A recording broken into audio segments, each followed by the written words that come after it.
আর এই মুহূর্তে ব্রেকিং নিউজের দিকে নজর রাখতে হচ্ছে জোকায় সরকারি ম্যানেজমেন্ট কলেজে ধর্ষণের অভিযোগ। আবারও একটি ম্যানেজমেন্ট কলেজ যেখানে ধর্ষণের অভিযোগ, কাউন্সিলিং এর নামে ডেকে নিয়ে গিয়ে ধর্ষণের অভিযোগ। হরিদেবপুর থানায় অভিযোগ দায়ের হয়েছে ইতিমধ্যেই এই ঘটনায়। এবার সরকারি ম্যানেজমেন্ট কলেজে ধর্ষণের অভিযোগ উঠছে।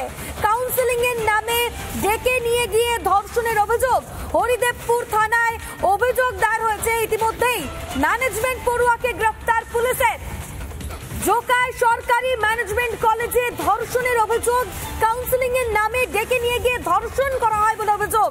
হরিদেবপুর থানায় অভিযোগ দায়ের হয়েছে এবং ম্যানেজমেন্ট পড়ুয়াকে গ্রেফতার করেছে পুলিশ।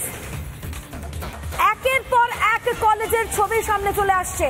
কসবার পর এবার জোকায় সরকারি ম্যানেজমেন্ট কলেজে ধর্ষণের অভিযোগ উঠছে।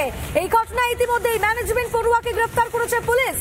কাউন্সিলিং এর নামে ডেকে নিয়ে গিয়ে ধর্ষণ করা হয় বলে অভিযোগ। হরিদেবপুর থানায় অভিযোগ দায়ের হয় এবং তারপর ম্যানেজমেন্ট পড়ুয়াকে গ্রেফতার করেছে পুলিশ। জোকায় সরকারি ম্যানেজমেন্ট কলেজে ধর্ষণের অভিযোগ, ম্যানেজমেন্ট পড়ুয়াকে গ্রেফতার পুলিশে।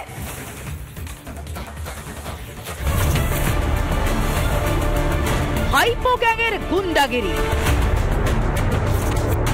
এই মুহূর্তে পুরোটা ভিজে গিয়েছি। আপনারা কি ছাত্র?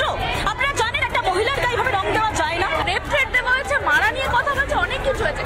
আমরা যদি পুলিশ প্রোটেকশন থাকা কালীনও যদি আমরা সেফ না থাকি তাহলে আমরা পড়বো কি করে? ইসের মুখে কুলুপ আটা।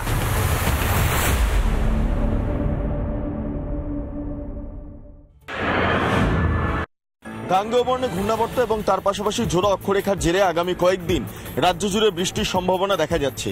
আমি এই মুহূর্তে কলকাতার ময়দান চত্বরে দাঁড়িয়ে আছি এবং আমি যদি ছবিটা দেখি এখনো পর্যন্ত মেঘের দাপট অব্যাহত, কারণ বড় যেই বিল্ডিং রয়েছে সেই বিল্ডিং এর ওপর থেকে কার্যত মেঘ আমরা দেখতে পাচ্ছি, একদম কালো মেঘের ঘনঘটা।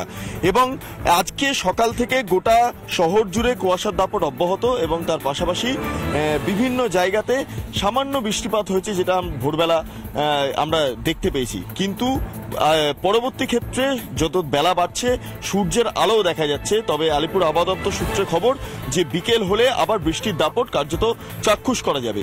শুধুমাত্র আজকেই নয়, এর পাশাপাশি আগামী রবিবার এবং সোমবার কলকাতা, তার পার্শ্ববর্তী জেলা, এর পাশাপাশি উত্তরবঙ্গের বিস্তীর্ণ জেলাতে প্রবল বৃষ্টির সম্ভাবনা রয়েছে এবং বজ্রপাত, তার পাশাপাশি ঝোড়ো হাওয়া বইবে, এমনটা আমরা আলিপুর আবহাওয়া দপ্তর সূত্রে খবর পাচ্ছি। অর্থাৎ কয়েকদিন আপাতত বৃষ্টির দাপট গোটা রাজ্য জুড়ে অব্যাহত থাকবে। Report Chowdhury, Republic Bangla.